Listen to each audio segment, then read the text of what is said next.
Mavelikkara MLA ആയിട്ടുള്ള സഖാവ് രാജേഷ് അടക്കം സമാധാനപരമായിട്ടാണ് സെക്രട്ടേറിയറ്റ് മുന്നിലേക്ക് പോയത്. സമാധാനപരമായിട്ടുള്ള ആ പ്രകടനത്തിന് നേരെ ഒരു കാരണവും കൂടാതെ അന്യായമായി പോലീസ് ആക്രമിക്കുകയാണ് ഉണ്ടായത്. MLA മർദ്ദിച്ചു, നിരവധി വിദ്യാർത്ഥികളെ മർദ്ദിച്ചു. യഥാർത്ഥത്തിൽ കഴിഞ്ഞ ഒരു മണിക്കൂർ നേരം ഈ തലസ്ഥാന നഗരി ഒരു യുദ്ധക്കളമാക്കി മാറ്റി. കണ്ണിൽ കണ്ടതെല്ലാം പോലീസ് നശിപ്പിച്ചു. ഏറ്റവും അവസാനം യൂണിവേഴ്സിറ്റി കോളേജിനകത്തും കോളേജ് അധികൃതരുടെ അനുവാദമില്ലാതെ പോലീസ് തള്ളിക്കയറി.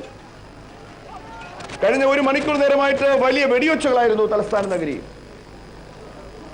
ശത്രു രാജ്യത്തിലെ സൈന്യത്തെ നേരിടാൻ പോലും തയ്യാറാകാത്ത, ശ്രമിക്കാത്ത തരത്തിലാണ് പാവപ്പെട്ട വിദ്യാർത്ഥികളെ, നിരായുധരായിട്ടുള്ള വിദ്യാർത്ഥികളെ, സമാധാനപരമായി പ്രതിഷേധം പ്രകടിപ്പിച്ച ഉമ്മൻചാണ്ടിയുടെ നയത്തെ എതിർത്ത വിദ്യാർത്ഥികൾക്ക് നേരെ പോലീസ് അഴിഞ്ഞാട്ടം നടത്തിയത്. ഇത് ഒരു കാരണവശാലും നമുക്ക് അംഗീകരിക്കാൻ കഴിയുന്ന കാര്യമല്ല. വളരെ ശക്തമായി ഇതിനെ നേരിടാതെ മാർഗമില്ല.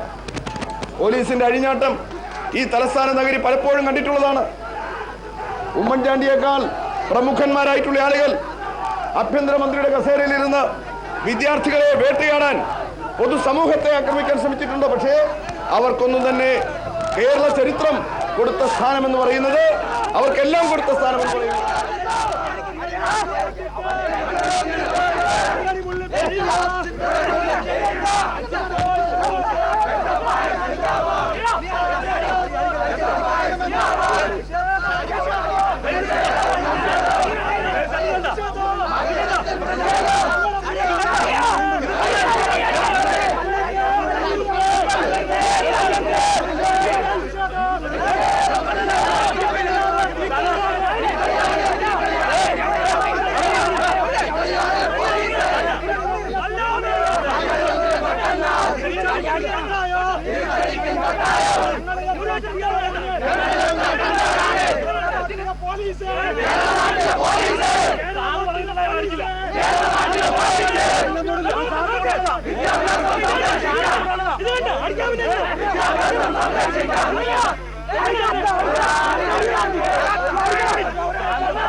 സ്വാശ്രയ പ്രശ്നത്തിൽ വിദ്യാർത്ഥികൾ നടത്തിയ മാർച്ചിനെതിരെ പോലീസ് ലാത്തിചാർജ്. ഇപ്പോൾ CPI സംസ്ഥാന സെക്രട്ടറി CK ചന്ദ്രപ്പൻ നമ്മോടൊപ്പം ചേരുന്നു. ശ്രീ CK ചന്ദ്രപ്പൻ, പോലീസ് നടപടിയോട് താങ്കൾ എങ്ങനെ പ്രതികരിക്കുന്നു?